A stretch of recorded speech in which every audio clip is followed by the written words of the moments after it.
Hello students, स्वागत है आपका अपने चैनल छलांग में। हम लोग स्टडी कर रहे हैं मेट्रोलॉजी एंड मेजरिंग इंस्ट्रूमेंट्स की। आज के इस लेक्चर में हम लोग देखेंगे स्क्रू गेज या माइक्रोमीटर भी जिसे कहते हैं, क्या होता है, किस प्रिंसिपल पर ये वर्क करता है, इसमें कौन कौन से एरर आते हैं, कैसे इसकी रीडिंग ली जाती है और ये कितने टाइप्स के होते हैं। साथ ही कुछ ऑब्जेक्टिव क्वेश्चन भी हम लोग सॉल्व करेंगे स्क्रू गेज पर। तो आइए स्टार्ट करते हैं। स्क्रू गेज क्या होता है? स्क्रू गेज एक बहुत ही प्रिसाइज लीनियर मेजरिंग इंस्ट्रूमेंट्स होता है जिससे हम लोग लेंथ, डायमीटर या थिकनेस मेजर करते हैं। It is more precise than vernier callipers. ये वर्नियर कैलिपर्स से भी ज़्यादा प्रिसाइज होता है। इसका लिस्ट काउंट वर्नियर कैलिपर्स से भी कम होता है। It works on the principle of screw. जैसे वर्नियर कैलिपर्स में प्रिंसिपल ऑफ वर्नियर यूज करते थे। प्रिंसिपल ऑफ वर्नियर क्या था? दो स्केल के बीच का डिफरेंस हम लोग कैलकुलेट करते थे। यहाँ पर स्क्रू के प्रिंसिपल पे ये वर्क करेगा। स्क्रू क्या होता है पता होगा आप लोगों को। स्क्रू रोटेशनल मोशन को लीनियर मोशन में कन्वर्ट करता है। जैसे अगर आप रोटेट करेंगे तो वो आगे या पीछे की तरफ मूव करेगा अपने एक्सियल डायरेक्शन में। In one rotation screw move forward through a distance equal to the pitch of the screw. अगर एक रोटेशन करेंगे स्क्रू का तो वो अपने एक्सियल डायरेक्शन में या तो आगे जाएगा या तो पीछे जाएगा, depending on the direction of rotation, clockwise है या एंटी क्लॉकवाइज है। तो वो एक रोटेशन में कितना आगे जाएगा या कितना पीछे आएगा वो उसके पिच के बराबर होता है। पिच क्या होता है? Pitch is the distance between two consecutive points on the threads. ये स्क्रू थ्रेड है, इसका पिच ये देखिए, ये पॉइंट और इसके करस्पॉन्डिंग पॉइंट ये है, ठीक। इनके बीच का जो डिफरेंस होगा इसे पिच कहते हैं। इस स्क्रू थ्रेड को आप एंटी क्लॉकवाइज या क्लॉकवाइज रोटेट करेंगे। मान लीजिए एक रोटेशन किया आपने यहाँ से लेकर फिर यहाँ तक, तो एक रोटेशन में अपने पिच के बराबर मूव करेगा। अगर मान लीजिए इसका पिच 1 मिलीमीटर है तो इसका एक फुल रोटेशन करेंगे, पूरा रोटेट करेंगे तो ये 1 मिलीमीटर के बराबर मूव करेगा। यहाँ देख लीजिए एक फुल रोटेशन कर रहे हैं, यहाँ से एक रोटेशन, ये एक रोटेशन पूरा किया आप लोगों ने, तो ये कितना मूव करेगा? एक पिच के बराबर। तो अगर इसका पिच 1 मिलीमीटर है तो एक पूरे रोटेशन में कितना मूव करेगा? 1 मिलीमीटर। अगर इसका पिच 10 मिलीमीटर है तो ये एक रोटेशन में 10 मिलीमीटर मूव करेगा। ठीक है, समझ में आई बात? तो एक रोटेशन में ये 10 मिलीमीटर मूव कर रहा है। तो अगर आधा रोटेट करे तो कितना मूव करेगा? 5 मिलीमीटर। ठीक, अगर 1/4 मूव करे तो 2.5 मिलीमीटर। इसी तरह अगर डिवीजन की संख्या बढ़ाते रहें, जैसे ये पूरा एक रोटेशन है, ठीक है, एक फुल रोटेशन है, हमने आधा यहाँ से लेकर और यहाँ तक रोटेट किया, तो इसका एक्सियल मूवमेंट कितना होगा, कितना आगे बढ़ेगा? ये 5 मिलीमीटर। अगर पूरा रोटेट किया होता तो 10 मिलीमीटर, अगर आधा रोटेट किया तो 5 मिलीमीटर। अगर 1/4 केवल मूव करें यहाँ से लेकर और यहाँ तक तो कितना होगा? 2.5 मिलीमीटर आगे बढ़ेगा। अगर इसका भी आधा कर दें, 1/4 का 1/8 कर दें तो 2.5 का भी आधा हो जाएगा। इसी तरह हम लोग डिवीजन की संख्या बढ़ाते जाएंगे। अब जितना हम डिवीजन की संख्या बढ़ाएंगे उतनी छोटी रीडिंग हमें मिलेगी। यही होता है principle of screw. The circumference of screw is divided into a number of fine parts. ये सर्कमफरेंस हो गया, ये पोर्शन सर्कमफरेंस हो गया। ठीक, जितने फाइन पार्ट्स में इसको डिवाइड किया जाएगा उतनी ही अच्छी ये रीडिंग देगा, उतनी प्रिसाइज रीडिंग मिलेगी इससे। ओके, और बहुत ज़्यादा फाइन पार्ट्स जो हम लोग नहीं कर सकते हैं क्योंकि ये इंस्ट्रूमेंट बहुत छोटा होता है, तो वो रीडिंग हम लोग पढ़ भी सकें। ठीक है, इसीलिए इतना ही उसमें पार्ट्स किए जाते हैं कि आसानी से उस रीडिंग को पढ़ा जा सके। तो minimum length that can measured by the screw gauge. Minimum length क्या हम लोग मेजर कर सकते हैं? ये पिच है, पिच को हम लोग जितने पार्ट में डिवाइड किए हैं वही तो होगा। तो screw pitch divided by number of parts on circumference, जितने पार्ट्स आपने डिवाइड किए होंगे।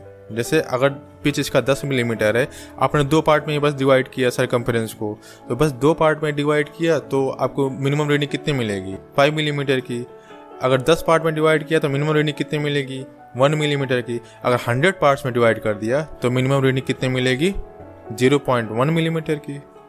इसी तरह हम लोग डिवीजन की संख्या बढ़ा सकते हैं। ठीक है, ये जस्ट एक एग्जाम्पल था। तो तो कंस्ट्रक्शन कैसे होता है स्क्रू गेज का, इसमें कौन कौन से मेन पार्ट्स होते हैं। इसमें एक स्क्रू होगा जो कि स्पिंडल के अंदर होता है। उस स्क्रू में 10 या 20 थ्रेड होते हैं पर सेंटीमीटर में, और इस पोर्शन को स्पिंडल बोलते हैं या स्क्रू भी बोल सकते हैं। ये दूसरा जो पोर्शन है एनुअल होता है। इसमें एक यू शेप का फ्रेम होता है जो कि रिजिड होता है, और इसको ऐसे मटेरियल से बनाया जाता है कि थर्मल एक्सपेंशन ना हो। यहाँ पर एक स्लीव होता है जिसे बैरल भी बोलते हैं। इस पर एक मेन स्केल बना होता है। देखिए यहाँ पर देख सकते हैं आप लोग मेन स्केल 0, 1, 2, 3, 4, 5, और ये एक जो लाइन होता है इसे बेस लाइन कहते हैं।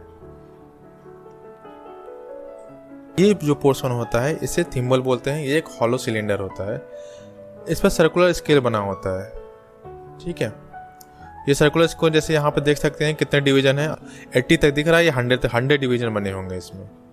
इस पर डायमंड नलिंग की गई होती है ताकि इसको इजीली होल्ड किया जा सके, और इसको रोटेट कराते हैं स्पिंडल को आगे पीछे मूव कराने के लिए। अगर इसको एंटी क्लॉकवाइज रोटेट कराएं, एंटी क्लॉकवाइज, तो ये स्पिंडल इस डायरेक्शन मूव करेगा, मतलब ये ओपनिंग और खुलेगी। ठीक, और जब वर्कपीस को होल्ड कराना है इसमें तो इसको क्लॉकवाइज रोटेट करते हैं, जिससे ये इसका मूवमेंट इस डायरेक्शन में होगा, और यहाँ पर वर्कपीस रख देते हैं। ठीक है, इस प्रकार वर्कपीस को होल्ड कराते हैं। लास्ट पोर्शन जो होता है ये रैचेट होता है। रैचेट से क्या करते हैं, इससे यूनिफॉर्म प्रेशर देते हैं वर्कपीस पे, और ज़्यादा प्रेशर भी ना हो। ज़्यादा प्रेशर हो जाएगा तो उसमें एरर आ जाएगा, गड्ढा हो जाएगा वर्कपीस के सरफेस पे, तो रीडिंग थोड़ी कम मिलेगी। रैचेट का काम क्या होता है, यूनिफॉर्म प्रेशर देता है, और जब ये यूनिफॉर्म प्रेशर अचीव कर लेता है तो ये चट चट की आवाज़ से स्लिप करने लगता है, जिससे हमें पता चल जाता है कि हाँ, जितनी टाइट करना था, जितना यूनिफॉर्म प्रेशर लगाना था, हम लोगों ने अचीव कर लिया, उसको प्रेशर लग चुका है। ओके, तो इसके मेन पार्ट्स यहाँ पे थ्योरी है इसका। अभी जो हमने डिस्कस किया वही चीज़ है, एक नज़र में देख लेते हैं। स्क्रू को स्पिंडल भी बोलते हैं। Screw gauge consist of an accurate screw having 10 or 20 threads per centimetre and revolves in a fixed nut, मतलब उस फिक्स नट जो कि यू फ्रेम होता है उस पर रिवॉल्व करता है, घूमता रहता है। The end of the screw forms one measuring tip, 2 measuring tip होते हैं, एक जो स्पिंडल का टिप होता है वो, और दूसरा जो एनुअल होता है। एनुअल को स्टड भी बोलते हैं, तो आप लोग नाम से कंफ्यूज मत होइएगा, नाम आप लोग याद कर लीजिएगा, स्टड को ही एनुअल बोलते हैं। द फिक्स्ड एनुअल फिक्स होता है और एटलीस्ट 3 मिलीमीटर प्रोट्रूड होता है। प्रोट्रूड मतलब बाहर निकला होता है।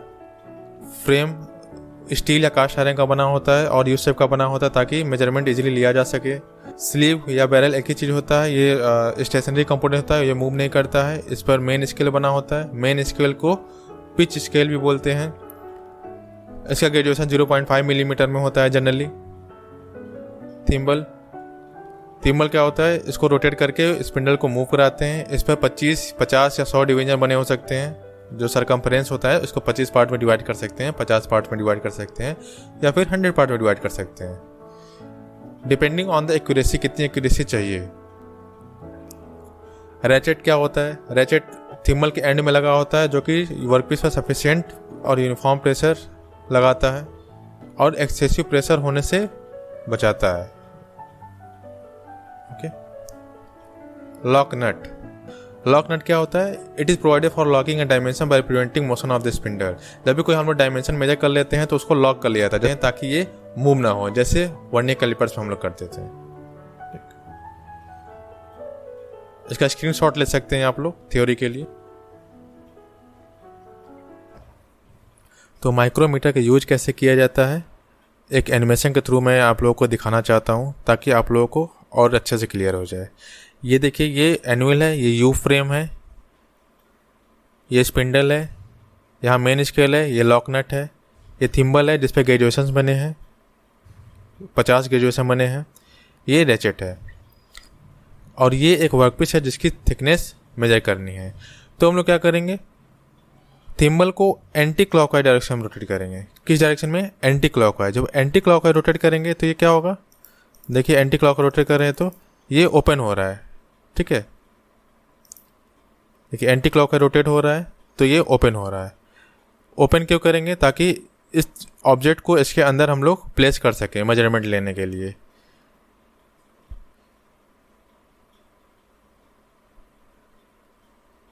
ठीक है, अब इसको रोक देते हैं। ठीक है, क्योंकि सफिशिएंटली ओपन हो गया। अब इसको इंसर्ट करते हैं वर्कपीस को। मेजरमेंट लेने के लिए। मेजरमेंट करने के लिए इसको दोनों मेजरिंग टिप के बीच में ले आए। अब इसको क्लॉकवाइज रोटेट करेंगे थिम्बल को, ठीक है, क्लॉकवाइज रोटेट करेंगे। क्लॉकवाइज रोटेट करेंगे तो ये उस पर टच होगा। अब इसका टच हुआ, टच होने के बाद हम लोग रैचेट से प्रेशर लगाएंगे तो टर की आवाज़ आएगी, ठीक, वो उसके स्लिप होने की आवाज़ आएगी, जिससे पता चलेगा कि सफिशिएंट प्रेशर लग गया है और प्रेशर एक्सेसिव भी नहीं हो रहा है, ठीक है। एक्सेसिव होगा तो क्या होगा, वर्कपीस में यहाँ पे इस पोर्शन पे यहाँ पे और यहाँ पे गड्ढा हो सकता है, जिससे हमारी रीडिंग गलत आ सकती है। अब क्या करेंगे, ये लॉक नट है, लॉक नट से डायमेंशन को लॉक कर देंगे। ये मेजरमेंट ले लिया ना हमने, अब डायमेंशन को लॉक करेंगे। ये लॉक हो गया। अब लॉक होने के बाद वर्कपीस को निकाल लेते हैं। अब इसके बाद रीडिंग निकाली जाए इसकी कि मेजरमेंट कितना हुआ। तो ये मेन स्केल है और ये सर्कुलर स्केल है। रीडिंग क्या होगी, main scale reading plus circular scale reading. Main scale reading क्या शो हो रहा है, 1 2 3 4 5 6 7। मेन स्केल रीडिंग क्या शो हो रहा है, 0.5 1 1.5 2 2.5 3 3.5 3.5 प्लस ये जो बेस लाइन है, बेस लाइन पर कौन सा सर्कुलर डिवीजन कोइंसाइड कर रहा है, प्लस ये जो बेस लाइन है इस पर कौन सा सर्कुलर डिवीजन कोइंसाइड कर रहा है। तो यहाँ पर देख सकते हैं इजली ये 35 वाला डिवीजन है, ये 36, ये 37 वाला, ये 37 वाला डिवीजन है। अब इस प्रकार हम लोग 37 में लिस्ट काउंट का मल्टीप्लाई करके जैसे रीडिंग निकालते थे वर्नियर कैलिपर्स की, उसी तरह इसकी भी रीडिंग निकाल लेंगे। क्लियर है। नेक्स्ट आगे बढ़ते हैं हम लोग। फिर से रिपीट करता हूँ, पिच क्या होता है, distance between two consecutive thread, मतलब एक रोटेशन में जितना थ्रेड आगे मूव करेगा उसे पिच बोलेंगे। Distance covered by screw in one complete rotation. Okay, एक रोटेशन में स्क्रू थ्रेड जितना एडवांस करेगा, आगे बढ़ेगा, ठीक, उतने की ही मार्किंग मेन स्केल पे की जाती है। अगर 0.5 मिलीमीटर आगे बढ़ा तो 0.5 मिलीमीटर की मार्किंग की जाएगी, मतलब उसका पिच 0.5 मिलीमीटर है, ताकि रीडिंग लेने में आसानी रहे। जैसे इस फिगर में देख लेते हैं, यहाँ पर एक स्क्रू थ्रेड है, तो 1 सेंटीमीटर में कितने थ्रेड्स बने हुए हैं यहाँ पे, 1 2 3 4 5 6 7 8 9 10 थ्रेड बने हुए हैं। इसका मतलब इसका पिच कितना होगा, दो कंसेक्यूटिव थ्रेड के बीच की दूरी कितनी होगी, 1 मिलीमीटर तो होगी, 1 सेंटीमीटर डिवाइडेड बाय 10। इसका मतलब मेन स्केल पे कितनी रीडिंग पढ़ी जा सकती है, मिनिमम 1 मिलीमीटर की। अभी इस फिगर में देख लें, ये मेन स्केल है और ये सर्कुलर स्केल है। यहाँ पर मिनिमम रीडिंग कितनी पढ़ी जा सकती है, 0 1 2 3 4 5, यहाँ से यहाँ तक ये 5 है, मतलब ये 0 और 0.5। ये वाला रीडिंग कितनी होगी, 0.5 मिलीमीटर की। इसका मतलब कि 1 सेंटीमीटर में 20 थ्रेड होंगे, तभी तो उसका पिच 0.5 मिलीमीटर होगा। अब 0.5 मिलीमीटर को, मतलब इसके पिच को डिवाइड किया गया है कितने पार्ट्स में, 50 पार्ट्स में सर्कुलर स्केल पे। तो लिस्ट काउंट क्या होगा, 0.5 मतलब पिच डिवाइडेड बाय ये जो जितने डिविजन्स होते हैं। Least count equal to pitch divided by circular scale division. Note कर लें आप लोग इसको। सर्कुलर स्केल रीडिंग क्या होगा, यहाँ पे circular scale reading find out करने के लिए coinciding division again find out करते हैं हम लोग। कोइंसाइडिंग डिवीजन किससे फाइंड आउट करेंगे, इस बेस लाइन से। ये जो बेस लाइन है, इस बेस लाइन से कौन सा डिवीजन कोइंसाइड कर रहा है, ठीक, वो डिवीजन फाइंड करके उसमें लिस्ट काउंट का मल्टीप्लाई कर दिया जाता है, तो सर्कुलर स्केल रीडिंग मिल जाती है। तो स्क्रू गेज का लिस्ट काउंट पर कुछ क्वेश्चन देख लेते हैं। 2 full turns of the circular scale of screw gauge covers a distance of 1 mm on main scale. The total number of division on circular scale is 50. The least count of screw gauge is, least count find करना है। तो इसका option क्या होगा, solution देख लेते हैं। Distance covered in 2 full rotation, 2 full rotation में सर्कुलर स्केल या थिम्बल 1 मिलीमीटर डिस्टेंस कवर करता है। तो एक फुल रोटेशन में कितना डिस्टेंस कवर करेगा? 0.5 मिलीमीटर। इसको डिवाइड कर देंगे और एक फुल रोटेशन में जितना डिस्टेंस कवर होता है उसे बोलते हैं क्या? पिच। तो पिच ऑफ द स्क्रू क्या होगा? 0.5 मिलीमीटर, ये वैल्यू। तो लिस्ट काउंट यहाँ पे क्या होगा? 0.5 divided by division on circular scale का डिवीजन कितने हैं? 50। तो 0.5 divided by 50 equals to 0.01 millimetre. तो कौन सा ऑप्शन सही है? ऑप्शन यहाँ पर ऑप्शन देख लीजिए क्या है, 0.001 मिलीमीटर, 0.01 सेंटीमीटर, 0.01 मिलीमीटर और 0.02 मिलीमीटर। तो ऑप्शन क्या है? 0.01 मिलीमीटर। यहाँ देखिए कंफ्यूज करने के लिए 0.01 सेंटीमीटर और 0.01 मिलीमीटर दिया हुआ है। तो ऑप्शन कौन सा सही होगा? 0.01 मिलीमीटर, ना कि सेंटीमीटर में। तो यूनिट पे बहुत अच्छे से ध्यान देना है। नेक्स्ट है डायमीटर या थिकनेस कैसे मेजर करते हैं स्क्रू गेज का यूज करके। तो इस एग्जांपल में दिखाया गया है, ये फ्रेम है और ये वर्कपीस है जिसकी थिकनेस मेजर करनी है। यहाँ पर रीडिंग दिखाई गई है। यहाँ पर रीडिंग क्या होगी? इसकी थिकनेस क्या होगी वर्कपीस की? Main scale reading plus circular scale reading, main scale reading plus circular scale reading. जैसे वर्नियर स्केल में होता था main scale reading plus vernier scale reading, उसी तरह यहाँ पर main scale reading plus circular scale reading. Screw gauge की reading कैसे लेंगे यहाँ पे देख लेते हैं। ये फिगर है, इसको जूम कर दिया है सेम फिगर को। रीडिंग लेने के लिए सबसे पहले लिस्ट काउंट कैलकुलेट करेंगे। लिस्ट काउंट कैलकुलेट करने के लिए मेन स्केल डिवीजन पर मिनिमम जो डिवीजन है वो कितना है? 0.5 मिलीमीटर। मतलब स्क्रू गेज का पिच 0.5 मिलीमीटर है। और सर्कुलर स्केल पर कितने डिवीजन है? सर्कुलर स्केल पर कितने डिवीजन है? 45 प्लस 5, ये 50 डिवीजन हैं। तो लिस्ट काउंट क्या हो जाएगा? 0.01 मिलीमीटर। रीडिंग लेने के लिए main scale reading plus circular scale reading. Main scale reading क्या होगी? यहाँ देख सकते हैं आप लोग, ये मेन स्केल रीडिंग होगी। कितनी होगी इसकी वैल्यू? 1 मिलीमीटर। और सर्कुलर स्केल रीडिंग क्या होगी? जो ये बेस लाइन से जो लाइन कोइंसाइड कर रहा है वही सर्कुलर स्केल की रीडिंग होगी। कौन सी लाइन कोइंसाइड कर रही है? ये 40, 41, 42, 43 वाली लाइन। कौन सा डिवीजन कोइंसाइड कर रहा है? 43rd division. तो यहाँ पर रीडिंग क्या होगी? Main scale reading 1 plus circular scale reading 43 into list count. Final value क्या आएगी? 1.43 मिलीमीटर। अब क्वेश्चन नंबर 2 देख लेते हैं। While measuring diameter of a wire by using micrometer, the reading on the sleeve is found to be 0.5 millimeter, and reading on thimble is found to be 26 division. What is the diameter of wire? The thimble has 100 divisions and pitch of the screw thread is 0.5 millimeter. Question में कहा गया है कि एक wire का diameter major किया जा रहा है। मेजर करने पर यह पाया जाता है कि स्लीव पर जो रीडिंग है 0.5 मिलीमीटर है। स्लीव पर रीडिंग का मतलब मेन स्केल रीडिंग 0.5 मिलीमीटर है। और थिम्बल पर जो रीडिंग है वो 26 डिवीजन है। थिम्बल की रीडिंग मतलब सर्कुलर स्केल रीडिंग। ये दो रीडिंग्स मिल गई, मेन स्केल रीडिंग और सर्कुलर स्केल रीडिंग। इसके बाद और क्या चाहिए डायमीटर मेजर करने के लिए? माइक्रोमीटर का लिस्ट काउंट चाहिए।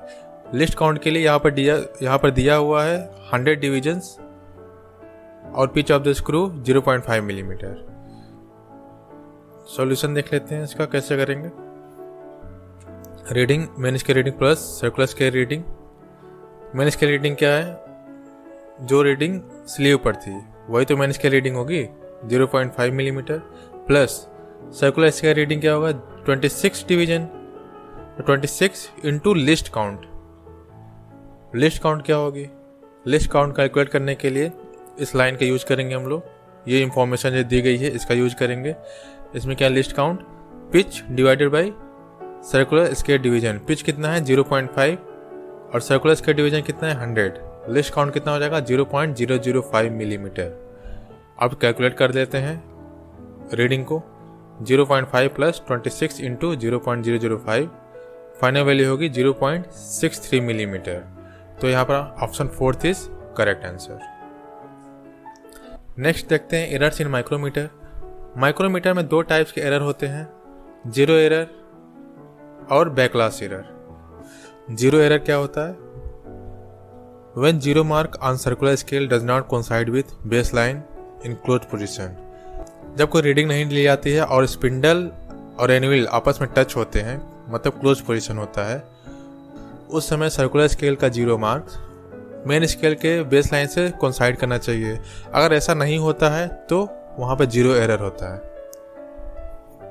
दूसरा है backlash error. The backward movement of screw does not bring about a simultaneous backward movement in the scale. The scale remains stuck for a small part of the rotation. मतलब जब reading हम लोग ले लेते हैं फाइनल, तो thimble को rotate करते हैं तो स्क्रू का बैकवर्ड मूवमेंट होता है। इस बैकवर्ड मूवमेंट में स्केल भी मूव होना चाहिए, लेकिन स्केल साइमल्टेनियसली मूव नहीं होता है, साथ साथ मूव नहीं होता है। ठीक, कहीं वो चिपक जाता है, स्टक हो जाता है, थोड़ा सा कम मूव होता है। इसे बोलते हैं बैकलॉस एरर। जीरो एरर को डिटेल में देखते हैं। जीरो एरर क्या होता है? When zero mark on circular scale does not coincide with baseline initially when spindle touches the sleeve. ये 3 फिगर दिए हुए हैं। तीनों फिगर में पहला देख लीजिए, बेस लाइन है जीरो, ये जीरो मार्क है सर्कुलर स्केल का, ये कोइंसाइड कर रहा है, तो यहाँ कोई जीरो एरर नहीं होगा। केस बी में क्या होगा? केस बी में क्या होगा? सर्कुलर स्केल का जीरो मार्क बेस लाइन से नीचे है, तो इसको हम लोग पॉजिटिव एरर बोलते हैं। और अगर सर्कुलर स्केल का जीरो मार्क बेस लाइन के ऊपर होता है, इस लाइन के ऊपर होता है, तो इसे नेगेटिव जीरो एरर बोलते हैं। तो और डिटेल में देख लेते हैं। यहाँ पर देखिए, स्क्रू गेज में ये मेन स्केल का बेस लाइन है और ये जीरो लाइन है, ये कोइंसाइड कर रहा है। यहाँ पर कोई जीरो एरर नहीं है।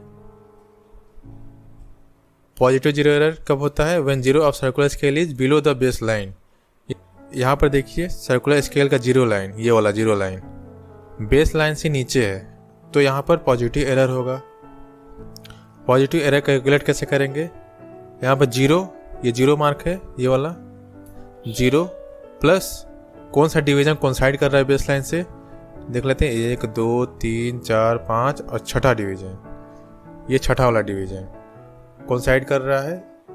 ये छठा वाला डिवीजन कोइंसाइड कर रहा है, तो जीरो एरर क्या होगा?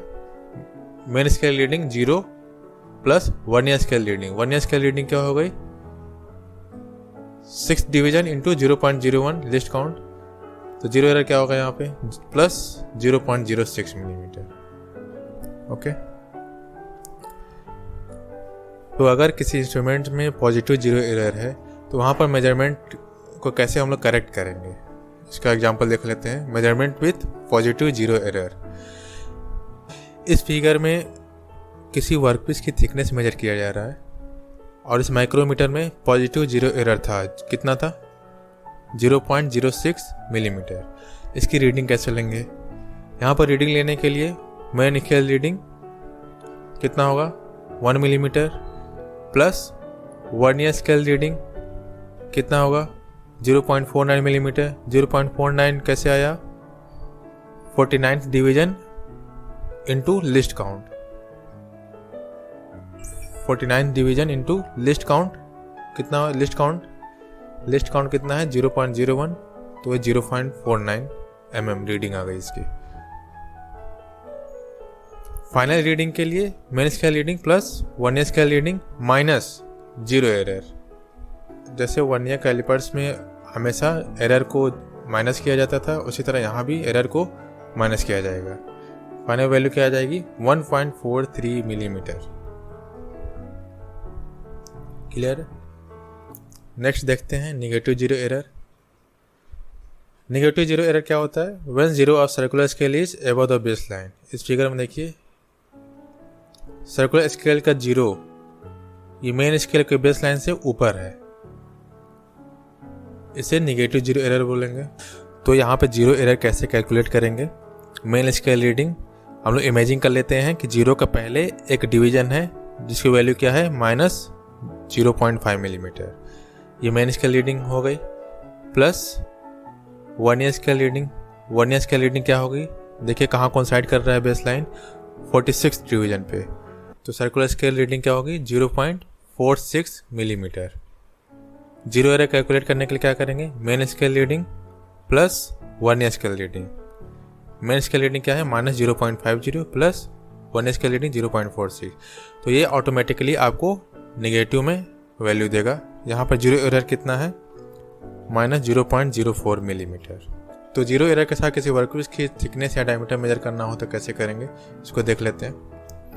यहाँ देखिए वर्कपीस की थिकनेस हम लोग मेजर कर रहे हैं और इस इंस्ट्रूमेंट में जीरो एरर है, कितना है, -0.04। मेन स्केल रीडिंग क्या होगी, ये वाली 1 millimetre plus circular scale reading. Circular scale reading क्या होगी, ये 39th डिवीजन कोइंसाइड कर रहा है बेस लाइन से, तो सर्कुलर स्केल रीडिंग 0.39 मिलीमीटर होगी। फाइनल रीडिंग क्या होगी, main scale reading plus vernier scale reading minus zero error. Main scale reading plus circular scale reading minus zero error. Zero error क्या था, नेगेटिव में था, जिसकी वैल्यू थी -0.04। तो फाइनल रीडिंग क्या आ जाएगी, 1.43 मिलीमीटर। ओके, देखते हैं other types of micrometer. Inside micrometer, ये क्या होता है, इसमें कोई यू शेप का फ्रेम नहीं होता है। इसके कई टाइप्स को होते हैं। ये inside micrometer with measuring jaw, inside micrometer with vernier jaw, कई सारे डिजाइन में आते हैं। और एक्सटेंशन ट्यूब इनसाइड माइक्रोमीटर, ये देख लिए कई सारे डिजाइन है। यहाँ पे ये इनसाइड माइक्रोमीटर है, इसमें कोई यू फ्रेम नहीं है और एनुअल भी नहीं होता है। इसमें मेजरिंग जॉ होता है। ये देखिए मेजरिंग जॉ है, इसको रोटेट करके थिम्बल को रोटेट करेंगे और ये डायमेंशन आगे पीछे होगा। होल के अंदर इसको इंसर्ट करा देंगे। होल के अंदर इंसर्ट कराने के बाद मेजरमेंट हम लोग होल का ले सकते हैं। यहाँ पर भी मेजरिंग जॉ है और ये वर्नियर जॉ है। ये देखिए अलग अलग डिजाइन है, 3 टाइप्स का डिजाइन है। नेक्स्ट है ट्यूब माइक्रोमीटर। ट्यूब माइक्रोमीटर भी डेप्थ मेजर करने के लिए या फिर होल का डायमीटर मेजर करने के लिए यूज किया जाता है। इसमें यहाँ से रोटेट करते हैं, थिम्बल को रोटेट करते हैं तो ये ओपन होगा, इधर से इधर ओपन होगा थोड़ा थोड़ा। इसके अलावा इनसाइड माइक्रोमीटर में हम लोग एक्सटेंशन रॉड का यूज करते हैं डिफरेंट रेंज ऑफ माइक्रोमीटर लेने के लिए। मान लीजिए यहाँ पर एक होल है जिसका डायमीटर मेजर करना है और इसका रीच बस यहीं तक है, ये यहीं तक पहुँच पा रहा है, तो हम लोग क्या करेंगे, इसमें से एक्सटेंशन रॉड में से कोई एक सेलेक्ट करेंगे और एक्सटेंशन रॉड को यहाँ प्लेस कर देंगे। ठीक, एक्सटेंशन रॉड की वैल्यू हमें पता ही है कितनी लंबाई है उसकी, प्लस ये जो माइक्रोमीटर की रीडिंग आती है। इसी तरह अलग अलग रेंज के अलग अलग साइज के एक्सटेंशन रॉड आते हैं। नेक्स्ट है माइक्रोमीटर डेप्थ गेज। जैसे वर्नियर डेप्थ गेज होता था उसी तरह माइक्रोमीटर डेप्थ गेज होता है। इसका प्रयोग होल और स्लॉट की गहराई मेजर करने के लिए करते हैं। इसमें फ्रेम और एनुअल नहीं होता है।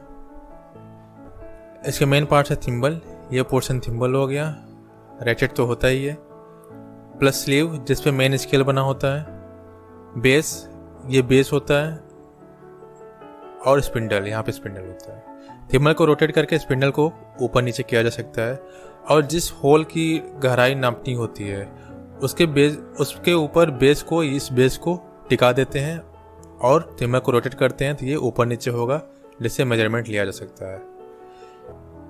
इसमें ध्यान देने वाली बात यह है कि इसमें जो ग्रेजुएशंस बने होते हैं, स्केल बना होता है, मेन स्केल और सर्कुलर स्केल,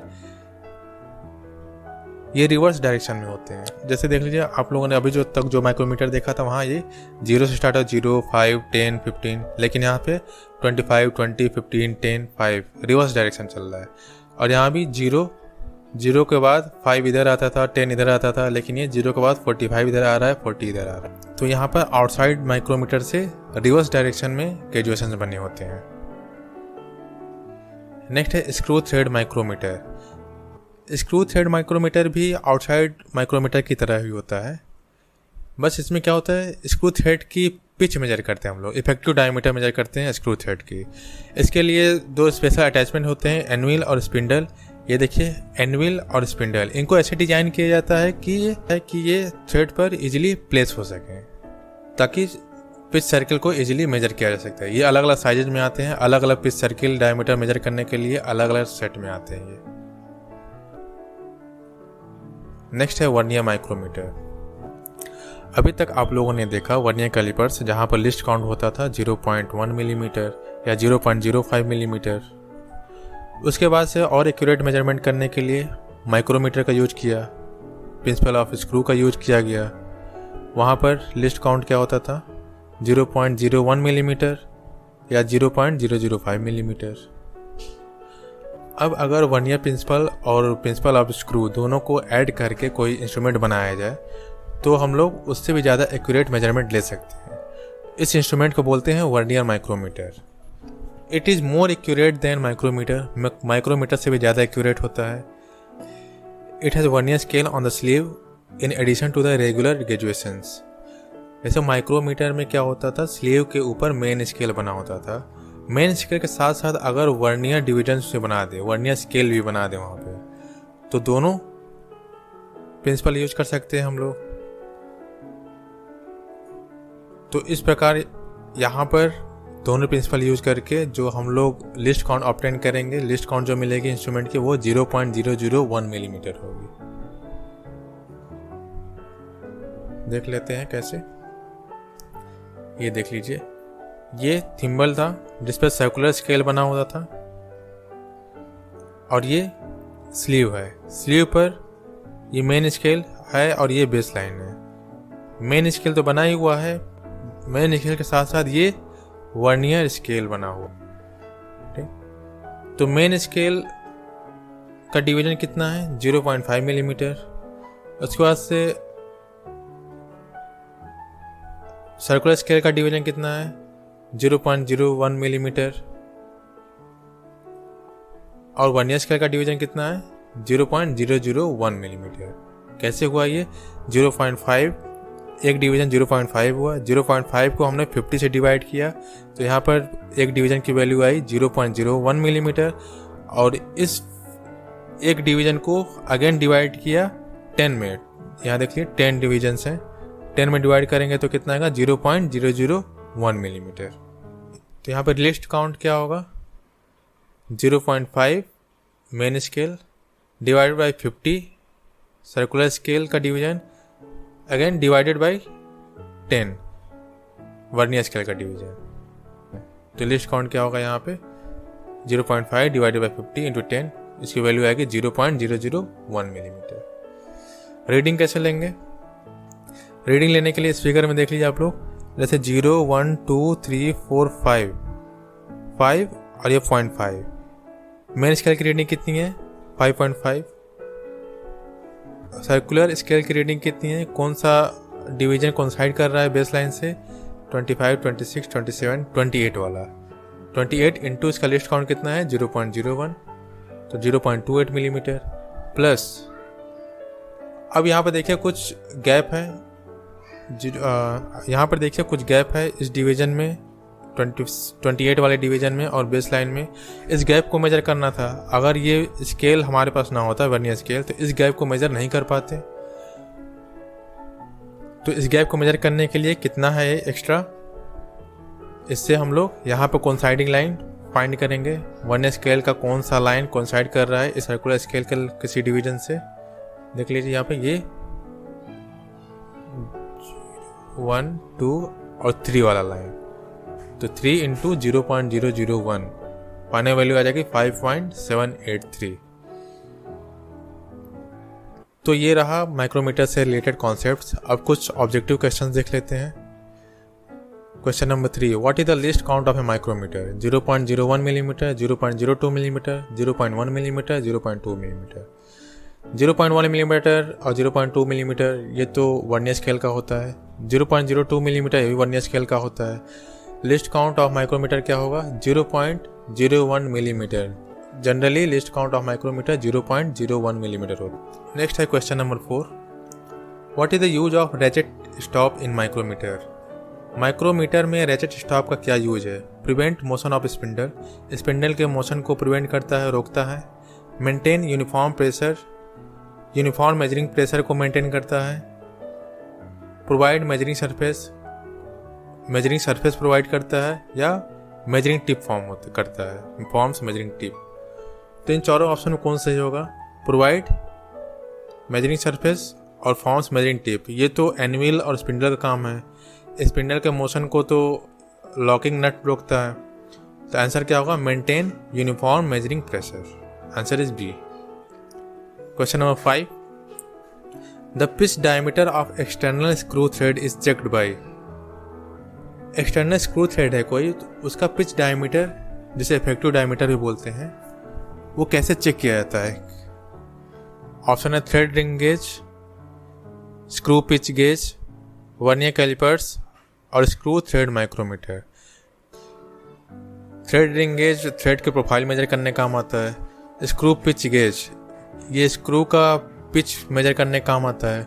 वर्नियर कैलिपर्स से हम लोग स्क्रू थ्रेड नहीं मेजर कर पाएंगे। वर्नियर कैलिपर्स से पिच डायमीटर नहीं मेजर कर पाएंगे। तो पिच मेजर करने के लिए अभी आप लोगों ने देखा स्क्रू थ्रेड माइक्रोमीटर यूज किया जाता है। तो option D is correct. Question number 6, least count of vernier micrometer is.